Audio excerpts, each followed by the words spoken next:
रूस से मैं ये कहना चाहता हूँ, हमें पता है कि आप शांति से रहने में असमर्थ हैं। हम शांति प्रिय लोकतंत्र हैं, लेकिन हम डरने वाले नहीं हैं। मेरी रूसी सरकार से सिर्फ एक ही गुजारिश है, अगर कोई और मिसाइल या विमान बिना अनुमति के हमारी सीमा में घुसता है तो कृपया यहाँ आकर इसकी शिकायत मत करना। आपको चेतावनी दी जा चुकी है। एस्टोनियाई लोगों ने अपने हाथों में हथियार उठा लिए हैं और अपनी मातृभूमि के लिए आखिरी बूंद खून तक लड़ने की कसम खाई है। एस्टोनिया रूस से 375 गुना छोटा है। देश छोटा दिखता है, लेकिन लोगों के दिल छोटे नहीं हैं। हौसला ऊंचा है, पर एस्टोनिया बहुत छोटा है और रूस के सामने टिक नहीं सकता। यही वे सोच सकते हैं जो एस्टोनिया की क्रूर रणनीति से अनजान हैं। रूस की जनसंख्या एस्टोनिया से 110 गुना ज्यादा है और उसकी सेना 160 गुना बड़ी है। फिर भी रूसी मीडिया का दावा है कि यह छोटा सा देश मॉस्को पर हमला कर सकता है, वो भी परमाणु हथियारों के साथ। एक देश जो वैश्विक सैन्य शक्ति में 107वें स्थान पर है, सीमित संसाधन और छोटी सेना रखता है, वह दुनिया की दूसरी सबसे बड़ी सेना को क्यों उकसाना चाहेगा? या वे कोई सच्चाई छुपा रहे हैं? विशेषज्ञों के अनुसार रूस वही तरीका अपना रहा है जैसा उसने यूक्रेन के खिलाफ किया था। एक घातक हथियार टैंक नहीं बल्कि नैरेटिव है। यह विवादास्पद है। यूट्यूब प्रमोट करे या न करे मुझे फर्क नहीं पड़ता, मैं सच्चाई उजागर करूंगा। एल्गोरिदम विवादास्पद विषयों को दबा देता है जब तक आप लाइक बटन दबाकर उसे प्रमोट न करें। धन्यवाद। एस्टोनिया बाल्टिक सागर के किनारे स्थित है और रूस के साथ 294 किलोमीटर सीमा साझा करता है। यह देश दिखने में छोटा है, लेकिन इसका भू राजनीतिक महत्व छोटा नहीं है। जिसके पास एस्टोनिया है, उसके पास यूरोप की सुरक्षा की चाबी है। बाल्टिक सागर विश्व के सबसे रणनीतिक जल मार्गों में है।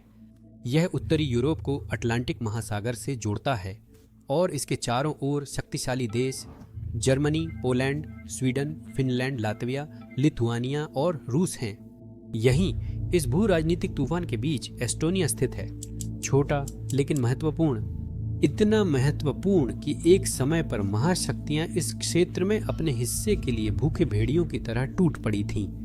एस्टोनियाई लोग यूरोप के सबसे पुराने बसे लोगों में हैं, जिनके पूर्वज यहाँ 5000 साल से अधिक समय से हैं। उनकी भाषा एस्टोनियाई फिनिश हंगेरियन से जुड़ी है, लेकिन रूसी और ज्यादातर यूरोपीय भाषाओं से अलग है। इस अंतर ने एस्टोनियाई लोगों को हमेशा अनोखा महसूस कराया है। बाल्टिक सागर के किनारे उनकी स्थिति के कारण वे इतिहास में कभी अलग थलग नहीं रह पाए और अक्सर यह कठोर रूप में हुआ। एस्टोनिया की रणनीतिक स्थिति के कारण यह सदियों तक जर्मनी, स्वीडन और रूस के बीच युद्ध का मैदान रहा। आखिरकार 1917 में जब रूसी साम्राज्य का पतन हुआ तो जर्मनी ने एस्टोनिया पर आक्रमण कर दिया। इसका उद्देश्य टालिन, पारानुल बंदरगाहों पर नियंत्रण, बाल्टिक सागर में प्रभुत्व और रूस को बाल्टिक व्यापार मार्गों से अलग करना था।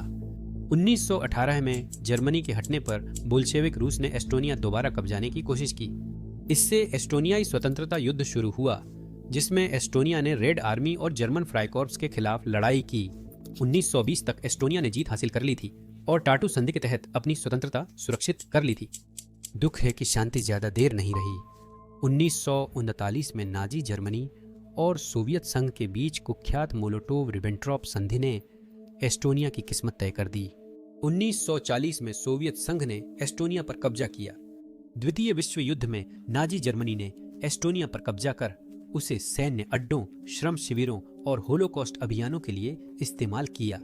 1942 तक एस्टोनिया को जूडेन फ्री यानी यहूदियों से मुक्त घोषित कर दिया गया और साथ ही एस्टोनियाई लोगों की भर्ती वाफेन एसएस में की गई, जो नाजी शासन का क्रूर सैन्य दल था। 1944 में सोवियत लौटे और एस्टोनिया फिर से सोवियत संघ में शामिल हुआ। यहाँ से केजीबी की अहम संपत्ति बना। शीत युद्ध में एस्टोनिया सोवियत संघ का बड़ा जासूसी केंद्र था। टालिन इसकी राजधानी फिनलैंड से केवल 82 किमी दूर है और नाटो के खिलाफ नौसेना व हवाई अभियानों के लिए उपयुक्त स्थान है। एक इमारत प्रसिद्ध हो गई, होटल विरू।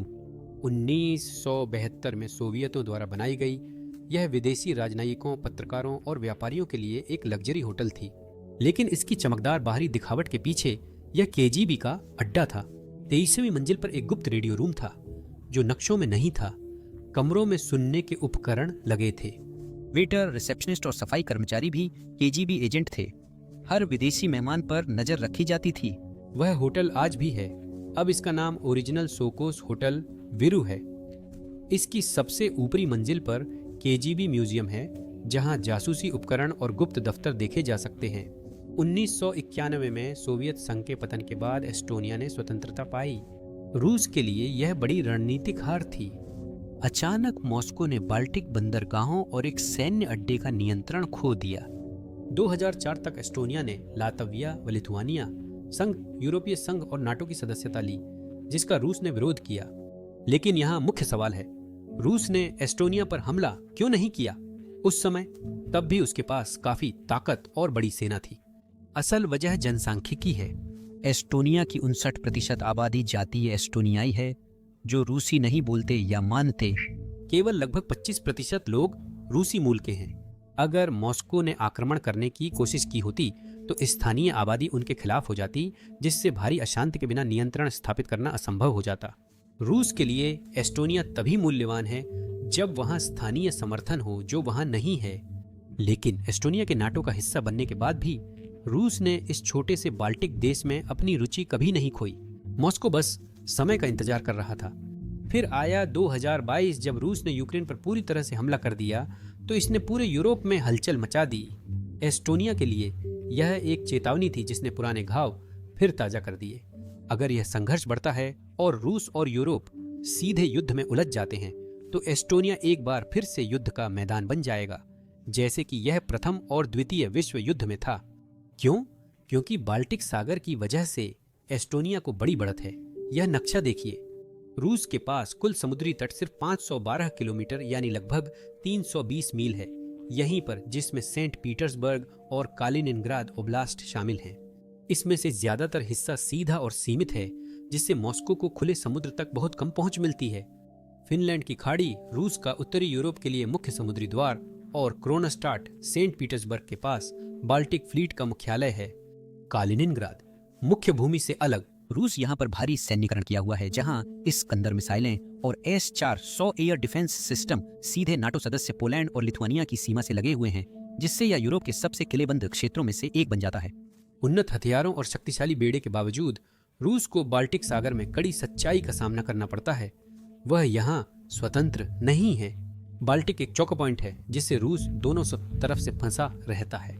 उत्तर में फिनलैंड और दक्षिण में एस्टोनिया दोनों अब नाटो सदस्य हैं। ये दोनों देश मिलकर विरोधी को दोनों ओर से घेर लेते हैं। युद्ध में वे फिनलैंड की खाड़ी बंद कर सकते हैं, जिससे रूसी जहाज अपने पानी में फंस जाएंगे। एस्टोनिया की ताकत यहीं खत्म नहीं होती। यह छोटा देश 3794 किमी यानी लगभग 2357 मील लंबी समुद्री तट रेखा का दावा करता है। यह सिर्फ समुद्र तट और गांव नहीं है, यह एक रक्षा नेटवर्क है। 2000 से अधिक द्वीप हैं, जिनमें बड़े सारुमा, ह्यूमा, मुहू और कई छोटे द्वीप शामिल हैं। संकीर्ण जलडमरू मध्य उथली खाड़ियां जैसे पार्नु और फ्रिगा की खाड़ी तथा समुद्र में फैली प्रायद्वीपें प्राकृतिक किले और जाल बनाती हैं। एस्टोनिया के कई द्वीपों में एक अकेला द्वीप युद्ध का निर्णय कर सकता था। हियुमा पहली नजर में यह जंगलों, गांवों और लाइट हाउसों का एक शांत द्वीप है, लेकिन रणनीतिक रूप से यह पूरे बाल्टिक सागर में सबसे महत्वपूर्ण भूमि के टुकड़ों में से एक है। शतरंज की बिसात। हियुमा सीधे सेंट पीटर्सबर्ग और कालिनिनग्राद के बीच शिपिंग मार्ग पर स्थित है। यहाँ से सेनाएं रूसी नौसेना यातायात की निगरानी और अवरोधन कर सकती हैं, फिनलैंड की खाड़ी को ब्लॉक कर सकती हैं, जिससे सेंट पीटर्सबर्ग को व्यापक बाल्टिक से काटा जा सकता है, और रूस के व्यापार और सैन्य आपूर्ति मार्गों को काटकर यूरोप और एशिया के बीच उसके संपर्क को समाप्त कर सकती हैं। लेकिन रूस उसी महाशक्ति को नेटो के लिए एक बुरे सपने में बदल सकता है। अगर किसी तरह रूस ने सफलतापूर्वक एस्टोनिया पर आक्रमण कर दिया और इस द्वीप पर नियंत्रण कर लिया, तो हियुमा एक शक्ति को फिनलैंड को बाकी यूरोप से काटने की अनुमति देगा। अब फिनलैंड और स्वीडन को लातविया, लिथुआनिया और पोलैंड से जुड़ने के लिए लंबा और असुरक्षित रास्ता लेना होगा। यह यूरोपीय रक्षा के लिए एक भयानक सपना होगा। एस्टोनिया की भौगोलिक स्थिति उसे बाल्टिक संघर्षों में रक्षात्मक और आक्रामक बढ़त देती है। अपनी मजबूत रणनीति के कारण एस्टोनिया सीधे नेटो के बाल्टिक सेंट्री अभियानों में भाग लेता है। एस्टोनिया नेटो के इराक मिशन और यूक्रेन के लिए सुरक्षा सहायता व प्रशिक्षण कार्यक्रमों में सक्रिय है। यूके के नेतृत्व वाली फोर्डलैंड फोर्सेस टापा में तैनात हैं, जो रूसी सीमा से सिर्फ 150 किलोमीटर या लगभग 93 मील दूर है, और ये एक ट्रिपवायर डिफेंस के रूप में काम करती हैं, जो किसी भी संभावित आक्रामकता को रोकने के लिए तैयार हैं। अमावी एयर बेस पर नेटो का बाल्टिक एयर पुलिसिंग मिशन 24/7 संचालित होता है, जो रूसी जेट्स को इंटरसेप्ट करता है जो नियमित रूप से यूरोपीय हवाई क्षेत्र की जांच करते हैं। लेकिन एस्टोनिया सिर्फ नेटो बलों की मेजबानी ही नहीं कर रहा है, बल्कि रूस का मुकाबला करने के लिए अपनी जेब से भी खर्च कर रहा है। फरवरी 2022 से इस छोटे देश ने यूक्रेन को 500 मिलियन यूरो की सैन्य सहायता दी है, जो 2025 की शुरुआत तक उसकी सकल घरेलू उत्पाद के 14% से ज्यादा है। जनवरी 2024 में एस्टोनिया ने 13 अरब यूरो की दीर्घकालिक सहायता पैकेज देने का वादा किया, और सिर्फ फरवरी 2025 में उसने एक और पैकेज की घोषणा की जिसमें 10,000 तोप के गोले शामिल हैं। ऐसी कार्रवाइयां मॉस्को को और नाराज कर देती हैं। और फिर जुलाई 2025 आया, जब वॉशिंगटन में राष्ट्रपति ट्रंप और नाटो नेतृत्व ने यूक्रेन को त्वरित सहायता देने के लिए एक नई पहल की घोषणा की। कुछ ही हफ्तों में गोला बारूद से लेकर उन्नत वायु रक्षा प्रणालियों तक $2 अरब से अधिक की महत्वपूर्ण आपूर्ति सीधे कीव भेजी गई, और कई पैकेज पहले से रास्ते में हैं। एस्टोनिया इस प्रयास में सबसे आगे है, जो सबसे बेहतर समझता है कि दांव पर क्या है। रणनीतिक स्थिति की रक्षा जरूरी है, पर एस्टोनिया जैसा छोटा देश मॉस्को से युद्ध कैसे कर सकता है? या यह सिर्फ रूसी मीडिया का दावा है? हाँ, यह सच है कि एस्टोनिया युद्ध की तैयारी कर रहा है, और अगर उसे आक्रमण के संकेत मिलते हैं तो वह रूसी सेना पर पहले हमला करने की योजना भी बना रहा है। तैयारी और उकसाना एक जैसी बात नहीं है। एस्टोनिया के लिए यह अस्तित्व का सवाल है, क्योंकि अकेले वह रूस को नहीं हरा सकता, कम से कम आंकड़ों के अनुसार। आज एस्टोनिया के पास 7,700 सक्रिय सैनिक हैं, जिनमें 3,500 अनिवार्य सैनिक शामिल हैं। रिजर्व फोर्स 96,500 की है, जिसमें 38,800 त्वरित प्रतिक्रिया के लिए और 80,000 प्रशिक्षित पूर्व सैनिक हैं। उसकी सेना ने शांति में 4,000 सैनिक तैनात किए थे। उसकी वायुसेना 1,570 कर्मचारियों के साथ आधुनिक रडार और IRIST सरफेस लॉन्च्ड मीडियम वायु रक्षा प्रणाली संचालित करती है, जो रूसी विमानों और मिसाइलों को रोक सकती है। उनकी नौसेना, जो दुनिया की सबसे छोटी नौसेनाओं में से एक है, केवल 6 कमीशन्ड जहाजों को तैनात करती है, जिनका कुल विस्थापन 10,000 टन से भी कम है। लेकिन एस्टोनिया के ये आंकड़े थोड़े भ्रामक हैं। असलियत में यह जितना दिखता है उससे कहीं ज्यादा शक्तिशाली है। एस्टोनिया में 18-19 साल के पुरुषों के लिए 8-11 महीने की अनिवार्य सैन्य सेवा है। यूक्रेन में युद्ध के बाद से यहाँ तक कि रिजर्व सैनिक और कॉलेज के छात्र भी स्वेच्छा से सेवा दे रहे हैं, यह जानते हुए कि कोई नहीं जानता रूस कब हमला कर सकता है। एस्टोनिया ने नाटो लक्ष्यों के लिए 4 साल का 28 अरब यूरो का अतिरिक्त रक्षा फंडिंग बिल मंजूर किया। रक्षा खर्च 2029 तक बढ़कर GDP का 54% हो जाएगा, जो पहले 34% था। एस्टोनियाई रक्षा बलों में और अधिक उपकरण, क्षमताएं, भंडार और गोला बारूद लाया जाएगा। सितंबर 2024 के इंटरव्यू में एस्टोनियाई जनरल वाहार कारुस ने कहा, दुश्मन को उसकी जमीन पर निष्क्रिय करने की हमारी क्षमता बहुत अहम है। अब पहले हमले का इंतजार करना विकल्प नहीं, मगर रूस जैसे देश से अकेले लड़ने के लिए यह काफी नहीं है, जो नए हथियार कारखाने बनाकर लंबी लड़ाई की तैयारी कर रहा है। एस्टोनिया सेना का मिशन है मजबूती से लड़ना, ताकि नाटो की मदद समय पर मिले।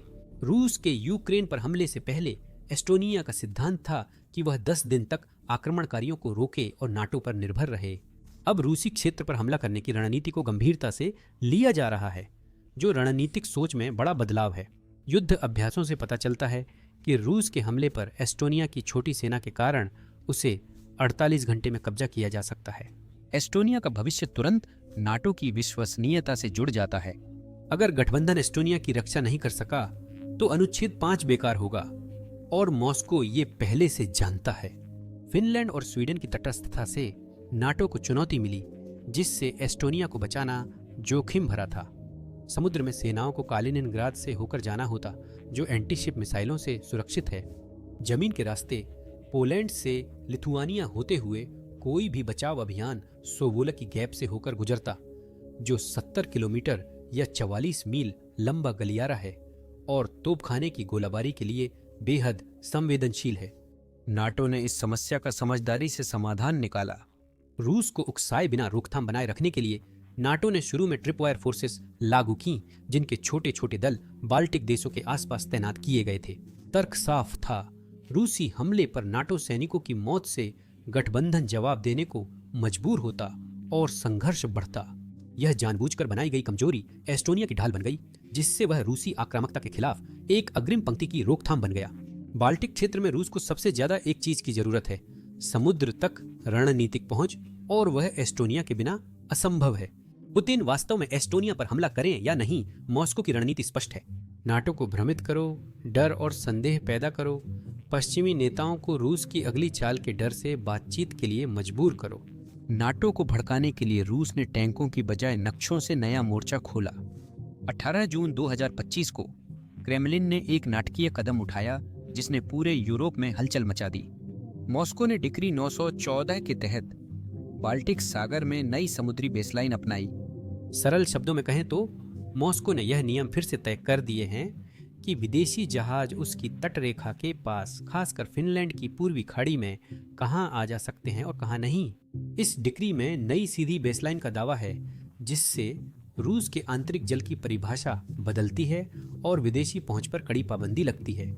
मॉस्को अब फिनलैंड की पूर्वी खाड़ी के 150 किमी हिस्से को, जिसमें सेंट पीटर्सबर्ग के बंदरगाह भी हैं, प्रतिबंधित क्षेत्र मानता है, और यह समय कोई संयोग नहीं है।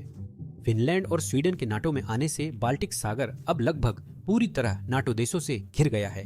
बस रूस के कुछ तटीय क्षेत्र छोड़कर मॉस्को खुद को घिरा पाकर जवाब दे रहा है। यूरोपीय खुफिया एजेंसियों के अनुसार रूस बाल्टिक सागर में तेल टैंकरों का छाया बेड़ा चला रहा है, जहाज जो अंतर्राष्ट्रीय प्रतिबंधों से बचने के लिए चुपचाप फिनलैंड की खाड़ी से गुजरते हैं। लेकिन बात यहीं खत्म नहीं होती। पश्चिमी विश्लेषकों को संदेह है कि इन टैंकरों में से कुछ केवल तेल का परिवहन ही नहीं कर रहे हैं, इनका उपयोग जासूसी, गुप्त निगरानी या समुद्र के नीचे महत्वपूर्ण ढांचे के खिलाफ तोड़फोड़ में भी हो सकता है। नाटो ने बाल्टिक सेंट्री नाम से नया नौसैनिक मिशन शुरू किया, जो समुद्री केबल, पाइपलाइन और शिपिंग मार्गों की सुरक्षा करेगा।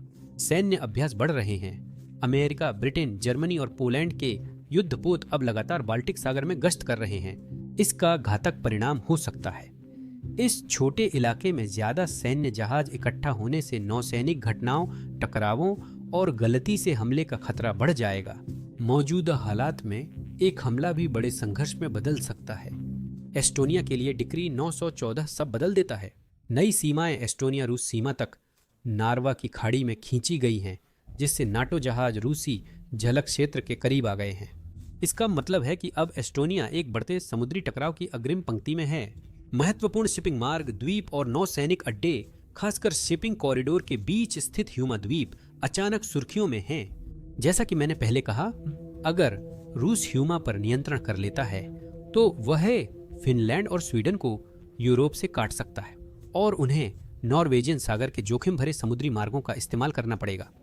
इससे मॉस्को को बड़ा रणनीतिक लाभ मिलेगा, जिससे नाटो सबसे ज्यादा डरता है। 1982 के संयुक्त राष्ट्र समुद्र कानून सम्मेलन, United Nations convention on the law of the sea के अनुसार विदेशी जहाजों और युद्धपोतों को क्षेत्रीय जल में निर्दोष मार्ग का अधिकार है, बशर्ते वे सुरक्षा के लिए खतरा न हो। डिक्री 914 से रूस ने नियंत्रण इतना कड़ा कर दिया कि यह अंतर्राष्ट्रीय कानून को चुनौती देता है। नेटो का कहना है कि उसके जहाज कानूनी रूप से यहां संचालित हो सकते हैं, जबकि मॉस्को इसे बिना अनुमति अस्वीकार करता है। यह दुनिया के सबसे सैन्यकृत समुद्रों में खतरनाक टकराव की स्थिति बनाता है। हर चाल, हर रडार लॉक, हर इंटरसेप्टेड ट्रांसमिशन एक बड़ी घटना की शुरुआत कर सकता है। एक महत्वपूर्ण बात समझना जरूरी है, रूस की नई बेसलाइन नई सीमाएं नहीं हैं। अंतर्राष्ट्रीय समुद्री कानून में बेसलाइन से क्षेत्रीय जल और विशेष आर्थिक क्षेत्र की शुरुआत तय होती है, लेकिन ये राज्यों की मौजूदा समुद्री सीमाएं नहीं बदलती। 1965 में सोवियत संघ और फिनलैंड ने अपनी आधिकारिक समुद्री सीमा पर सहमति जताई थी। 2014 में एस्टोनिया और रूस ने नार्वा और फिनलैंड की खाड़ी में समुद्री सीमा तय करने की संधि की। यह संधि कभी लागू नहीं हुई क्योंकि एस्टोनिया ने पुष्टि नहीं की है और रूस ने प्रक्रिया शुरू भी नहीं की। यहाँ मोड़ आता है। रूस का डिक्री 914 उन्हीं समन्वयों का उपयोग करता है जिन पर पहले की वार्ताओं में सहमति बनी थी।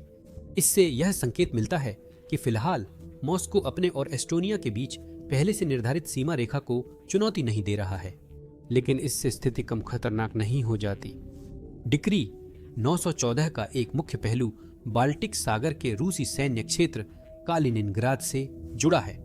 मूल रूप से मई 2024 में संक्षिप्त रूप से प्रकाशित एक मसौदा कानून ने यहाँ भी सीधी आधार रेखाएं निर्धारित करने का प्रस्ताव रखा था, जिसमें बाल्टिस्क जलडम भूमध्य भी शामिल था, जो विस्चुला लैगून को बाल्टिक सागर से जोड़ता है।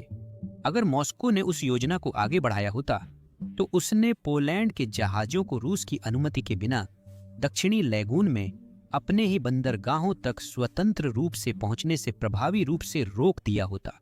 यह कदम UNCLOS का उल्लंघन होता, लेकिन डिक्री 914 के अंतिम संस्करण में रूस पीछे हट गया। रूस ने कालिनिनग्राद के चारों ओर सामान्य बेसलाइन रखी और प्राकृतिक तट रेखा का पालन किया। अभी पोलैंड का शिपिंग मार्ग खुला है। फिर भी कालिनिनग्राद यूरोप के सबसे सैन्यीकृत क्षेत्रों में से एक है। बाल्टिक फ्लीट का मुख्य बेस बाल्टिस्क में है, जो इस्कंदर मिसाइल और S-400 सिस्टम से लैस रूस की बाल्टिक शक्ति की धार है। नाटो सेनाओं के पोलैंड और लिथुआनिया में करीब तैनात होने से कालिनिनग्राद में तनाव है, जो कभी भी बढ़ सकता है। यूक्रेन युद्ध चौथे साल में है, जिससे रूस के पड़ोसी देशों पर आक्रमण का खतरा बढ़ गया है। भू राजनीति में एक कहावत है, एक अपेक्षित धारणा असली हमले से भी ज्यादा अस्थिरता ला सकती है, क्योंकि यह अनिश्चितता को डर में और डर को नीति में बदल देती है। आज यही नाटो और रूस के बीच हो रहा है।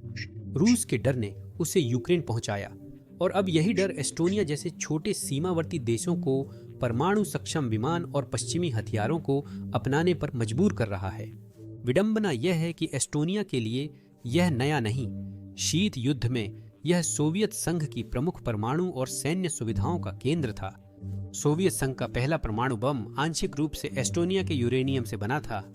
सिलामा शहर सोवियत परमाणु उद्योग का गुप्त केंद्र था, जहां डिक्शनेमा आर्गेलाइट का दोहन हुआ। 1991 में स्वतंत्रता के बाद एस्टोनिया ने सभी परमाणु संयंत्र ध्वस्त कर दिए ताकि वह उस खतरनाक विरासत से दूर रहे। आज देश के पास परमाणु अवसंरचना नहीं है, लेकिन यह जल्द ही बदलेगा। एक ऐतिहासिक बदलाव में एस्टोनिया अब अपना पहला परमाणु ऊर्जा संयंत्र बनाने की योजना बना रहा है। इस परियोजना का नेतृत्व फर्मी एनर्जिया कर रहा है, जो जी हिटाची की BWRX 300 स्मॉल मॉड्यूलर रिएक्टर तकनीक से 600 मेगावाट क्षमता का उपयोग करेगा। अगर यह पूरा हुआ तो यह उत्तरी यूरोप की प्रमुख परमाणु सुविधाओं में होगा। फर्मी एनर्जिया के CEO खलीफ कालिमेट्स ने इसे स्वच्छ ऊर्जा और राष्ट्रीय सुरक्षा के लिए ऐतिहासिक छलांग कहा। दशकों तक एस्टोनिया ने रूस के नियंत्रण वाली आयातित ऊर्जा पर निर्भरता रखी। 2022 में यूक्रेन युद्ध शुरू होते ही टालिन ने एक अहम बात समझी, ऊर्जा सुरक्षा ही राष्ट्रीय सुरक्षा है। 2035 तक एस्टोनिया 2 BWRX 300 रिएक्टर चलाएगा, जिससे रूसी ऊर्जा पर निर्भरता घटेगी और नाटो के पूर्वी मोर्चे को सुरक्षित ऊर्जा आधार मिलेगा। रास्ता अभी लंबा है। प्री सिलेक्शन चरण 2025-2027 तक 2 संभावित स्थानों पर केंद्रित रहेगा, एक कुंडा विरोनिगोला में और दूसरा लुगानुसे में। अंतिम स्थल का निर्धारण पर्यावरणीय प्रभाव, भूवैज्ञानिक सर्वेक्षण, जल अध्ययन और सुरक्षा मूल्यांकन से होगा। अगर सब कुछ योजना के अनुसार चलता है तो एस्टोनिया 2029 में निर्माण परमिट के लिए आवेदन करने की उम्मीद करता है। 2035 तक पहला रिएक्टर चालू हो सकता है। जैसा पहले बताया गया था, एस्टोनिया का नया परमाणु संयंत्र सिर्फ बिजली उत्पादन के लिए है, हथियारों के लिए नहीं। रूसी मीडिया ने इस परियोजना को प्रचार का हथियार बनाकर कहा कि एस्टोनिया सैन्य रूप से परमाणु शक्ति बन सकता है। ऐसे ही आरोप 2022 में रूस के यूक्रेन हमले से पहले और बाद में भी फैले थे। मार्च 2022 में रूसी एजेंसी स्पुतनिक ने साइबेरियाई संस्करण में एक लेख छापा, जिसमें कहा गया कि यूक्रेन गुप्त रूप से परमाणु हथियार बना रहा है। रूसी खुफिया सेवा ने दावा किया कि NID में परमाणु वॉरहेड के लिए यूरेनियम और प्लूटोनियम दोनों से विस्फोटक उपकरण बनाया गया। कथित तौर पर कीव ने पश्चिम से तकनीक और प्लूटोनियम दोनों हासिल कर लिए थे। रूस का कहना है कि एनआईडी बनाने में Kharkiv institute of physics and technology के वैज्ञानिकों की बड़ी भूमिका थी। उन्हें यूक्रेन के वैज्ञानिक संस्थानों और चेरनोबिल सुरक्षा मुद्दों के संस्थान के सहयोगियों ने मदद की थी। दावे के अनुसार चेरनोबिल परमाणु क्षेत्र का इस्तेमाल परमाणु हथियारों के विकास स्थल के रूप में किया गया था, जहां कथित तौर पर काम किया गया था। डर्टी बम के उत्पादन और प्लूटोनियम की रिलीज दोनों पर ही काम किया गया, क्योंकि चेरनोबिल क्षेत्र का सामान्य रूप से उच्च विकिरण स्तर ऐसे काम को छुपा देता था। लेकिन इस कहानी का समर्थन करने के लिए उनके पास वास्तव में कोई ठोस सबूत नहीं था। किसी भी विश्वसनीय अंतरराष्ट्रीय समाचार स्रोत से एक भी लेख ने इसकी पुष्टि नहीं की थी। इन दावों को सिर्फ प्रचार के लिए दोहराया गया, जबकि सच्चाई कुछ और है। मॉस्को को डर एस्टोनिया में बने बमों से नहीं, बल्कि नाटो के परमाणु सक्षम हथियारों के वहां तैनात होने की संभावना से है। एस्टोनिया के रक्षा मंत्री हन्नो पेवकुर ने कहा कि उनका देश परमाणु हमले में सक्षम मित्र देशों के विमानों की मेजबानी करेगा। क्रेमलिन के प्रवक्ता दिमित्री देपेस्कोव ने इसे मॉस्को के लिए खतरा बताया, लेकिन वे विमान और हथियार कौन से होंगे? नीदरलैंड्स में नाटो शिखर सम्मेलन में ब्रिटेन ने परमाणु हथियार ले जाने वाले F-35 5th generation fighter jet खरीदने की योजना घोषित की। ब्रिटेन के पास दुनिया का 5वां सबसे बड़ा परमाणु शस्त्रागार है, हालांकि रूस और अमेरिका से छोटा है। F-35A को एस्टोनिया के अरमानी एयर बेस पर तैनात किया जा सकता है, जहां ब्रिटिश जेट पहले से नाटो मिशन के लिए मौजूद हैं और ये रूस के लिए बुरा सपना साबित हो सकते हैं। बीच है 112 थर्मोन्यूक्लियर बम को F-35A के अंदर फिट होने के लिए डिजाइन किया गया है। नाटो के न्यूक्लियर शेयरिंग प्रोग्राम में ये बम अमेरिकी निगरानी में रहते हैं और बिना अमेरिकी अनुमति लॉन्च नहीं हो सकते। इन्हें एस्टोनिया में रखने से परमाणु शक्तियों की संख्या नहीं बढ़ेगी, सिर्फ प्रतिरोध क्षमता बढ़ेगी। रूस की सीमाओं के और करीब F-35A की स्टेल्थ और डीप स्ट्राइक क्षमताएं इस प्रतिरोध क्षमता को और बढ़ा देती हैं। बिना परमाणु हथियारों के भी ये जेट्स रूसी वायु रक्षा प्रणाली को चकमा देकर किसी भी संघर्ष में निर्णायक हो सकते हैं। साथ ही इस बात की कोई गारंटी नहीं थी कि नेटो परमाणु हथियारों से लैस F-35 एस्टोनिया में तैनात करेगा। वे पारंपरिक मिशनों के लिए भी आसानी से रोटेट हो सकते हैं, जैसे अब करते हैं। हालांकि रूस लगातार परमाणु विमर्श को बढ़ा चढ़ाकर पेश करता है ताकि नेटो को आक्रांता के रूप में दिखाया जा सके। यह तर्क कमजोर है, क्योंकि मॉस्को ने 2023 में बेलारूस में सामरिक परमाणु हथियार तैनात किए, जो नाटो के करीब है। रूस को सबसे बड़ा डर नेटो के समर्थन या परमाणु जेट्स से नहीं, बल्कि कम दिखने वाली लेकिन ज्यादा खतरनाक साइबर पावर से है। और एस्टोनिया, जो यूरोप का साइबर सुरक्षा केंद्र है, ने इस अदृश्य हथियार को मॉस्को के खिलाफ अपनी सबसे मजबूत ढाल बना लिया है। एस्टोनिया की ताकत रूस के पुराने घावों से मिली चेतावनी 2007 में मिली थी। एस्टोनियाई सरकार ने टालिन के ब्रॉन्ज सोल्जर द्वितीय विश्व युद्ध के सोवियत स्मारक को शहर के केंद्र से हटाकर सैन्य कब्रिस्तान में शिफ्ट करने का विवादास्पद फैसला लिया। कई एस्टोनियाई लोगों के लिए यह पुराने घाव भरने की ओर एक कदम था, लेकिन रूस और एस्टोनिया की रूसी भाषी अल्पसंख्यक आबादी के लिए यह अपमान था। टालिन में दंगे हुए, फिर कुछ और खतरनाक शुरू हो गया।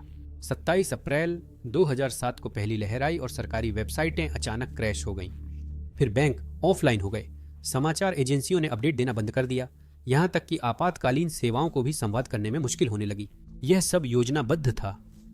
हैकरों ने संसद, मंत्रालय, पुलिस और सार्वजनिक सेवाओं को निशाना बनाया। एस्टोनिया के सबसे बड़े बैंक एसआईबी, स्वेडबैंक, हैंसा बैंक ऑफलाइन हो गए। मीडिया और न्यूज चैनल हैक होते ही आपातकालीन संचार बंद हो गया, जिससे नागरिक असुरक्षित हो गए और देश कुछ समय के लिए ठहर गया। लेकिन ये सिर्फ साधारण हैक नहीं थे। एस्टोनिया एक अभूतपूर्व स्तर के डिस्ट्रीब्यूटेड डिनायल ऑफ सर्विस या DDoS हमले की चपेट में था। इसका मतलब है कि उसकी वेबसाइट्स और ऑनलाइन सेवाएं फर्जी ट्रैफिक के कारण क्रैश होकर बंद हो गईं। दुनिया भर के दसियों हजार बॉटनेट्स से संक्रमित कंप्यूटरों को एक साइबर सेना में बदल दिया गया था। फ्लडिंग अटैक से सर्वर पर लाखों रिक्वेस्ट आई, डोमेन नेम सिस्टम, रूटिंग में छेड़छाड़, traffic block redirect, spam defacement campaign और रूस समर्थक प्रोपेगेंडा फैलाया गया। कुछ साइटों को प्रति सेकंड 4 मिलियन से ज्यादा रिक्वेस्ट्स मिली और 1000 से अधिक संगठनों पर असर पड़ा। एस्टोनिया का पूरा डिजिटल इकोसिस्टम उसकी सरकार, अर्थव्यवस्था और मीडिया पूरी तरह से ठप हो गया था। स्थिति इतनी गंभीर हो गई थी कि एस्टोनिया को बचाव के लिए अस्थायी रूप से इंटरनेट काटना पड़ा। एस्टोनिया ने मॉस्को पर आरोप लगाया, क्रेमलिन ने इनकार किया, लेकिन सबूत कुछ और बता रहे थे। रूसी आईपी एड्रेस से समन्वित हमले हुए और हैकिंग अभियानों के लिए रूसी फॉर्म्स का उपयोग हुआ। क्रेमलिन से जुड़े देशभक्त युवा समूहों ने खुलेआम डिजिटल बदले के लिए प्रोत्साहित किया। 2007 का साइबर हमला दुनिया को हिलाकर रख दिया, लेकिन एस्टोनिया के लिए यह एक चेतावनी थी, कमजोरी की कीमत का एक सबक था। उस पल के बाद एस्टोनिया ने अपनी साइबर सुरक्षा इतनी मजबूत और लचीली बना ली कि कोई भी देश उसकी प्रणालियों को बाधित नहीं कर सकता था। साइबर शक्ति के चलते नेटो ने टालिन में cooperative cyber defence centre of excellence खोला, जिससे एस्टोनिया रूसी साइबर हमलों की निगरानी और डिजिटल तोड़फोड़ से बचाव का केंद्र बना। वैश्विक स्तर पर एस्टोनिया डायना का क्षेत्रीय केंद्र है, जो नेटो के north Atlantic defence innovation accelerator के रूप में अगली पीढ़ी की सैन्य तकनीकों का विकास करता है। उन्नत तकनीक और वर्षों के अनुभव के कारण एस्टोनिया की साइबर सुरक्षा पार करना लगभग असंभव है। यहाँ तक कि यूक्रेन युद्ध के दौरान भी रूसी सैनिकों को निशाना बनाने वाले कई साइबर ऑपरेशनों का स्रोत एस्टोनिया को पाया गया था। कमांड कंट्रोल सिस्टम, सैनिकों की नेविगेशन और रसद लाइनों को एस्टोनिया से समन्वित साइबर तरीकों से जांचा और बाधित किया गया है। इससे न केवल रूसी सेना को नुकसान पहुंचा, बल्कि मॉस्को का ध्यान भी एस्टोनिया की ओर तीव्रता से आकर्षित हुआ। संक्षेप में, भले ही एस्टोनिया रूस से सैकड़ों गुना छोटा है, उसके पास खड़े होने और मुकाबला करने की क्षमता है और जीतने का भी मौका है। अगर रूस एस्टोनिया पर हमला करता है तो युद्ध यूक्रेन जैसा लंबा नहीं होगा, बल्कि जल्दी खत्म होगा, क्योंकि एस्टोनिया की ताकत सटीकता, तकनीक व नाटो समर्थन में है। एस्टोनिया की असली चिंता युद्ध नहीं, बल्कि लोगों की सुरक्षा है। कम आबादी होने से हर नागरिक की जान कीमती है। यह मुद्दा और जटिल हो जाता है क्योंकि एस्टोनिया की लगभग 25% आबादी रूसी भाषी है, जो नार्वा जैसे क्षेत्रों में केंद्रित है। नार्वा एक सीमा शहर है जिसकी आबादी 56,000 है, जिनमें से 96% लोग रूसी भाषी हैं।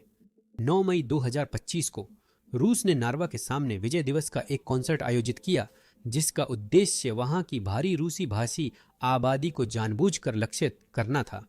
2022 में यूक्रेन पर पूर्ण आक्रमण के बाद मॉस्को ने देशभक्ति कॉन्सर्ट और सोवियत काल की यादों को प्रभाव के लिए इस्तेमाल किया है।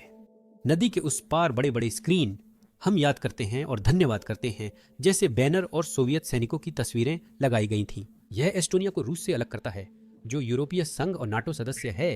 यह सिर्फ स्वर्णकर्मी और ये स्मरण के बारे में नहीं था, बल्कि एस्टोनिया के अंदर रूसी भाषियों को उकसाने और उनके साथ छेड़छाड़ करने की एक सोची समझी रणनीति थी। यही वही रणनीति है जो मॉस्को ने 2014 से पहले पूर्वी यूक्रेन में इस्तेमाल की थी। रूस जानता है कि अगर एस्टोनिया के रूसी भाषी मॉस्को का समर्थन करते हैं तो एस्टोनियाई सरकार की कार्रवाई को दमन बताया जा सकता है, जनसंख्या के कुछ हिस्सों को अपने ही राज्य के खिलाफ करना। लेकिन एस्टोनिया तैयार था। नार्वा में एस्टोनियाई, यूरोपीय संघ और यूक्रेनी झंडे लगे थे। पोस्टरों पर व्लादिमीर पुतिन को युद्ध अपराधी कहा गया। यह न केवल रूस के प्रचार का खंडन था, बल्कि एकता का संदेश भी था। नार्वा अपनी जनसंख्या के बावजूद एस्टोनिया और यूरोप के साथ है। एस्टोनिया ने रूस सीमा के पास कस्बों में नागरिकों की सुरक्षा के लिए खाइयां और बंकर बनाने शुरू किए हैं। हालांकि इस छोटे बाल्टिक देश का भविष्य अभी भी अनिश्चित है। क्या रूस एक दिन नाटो से बदला लेने के लिए एस्टोनिया को युद्ध में घसीट ले जाएगा, या फिर रोकथाम और एकता ऐसी तबाही को रोक पाएंगे? कोई भी निश्चित रूप से नहीं कह सकता।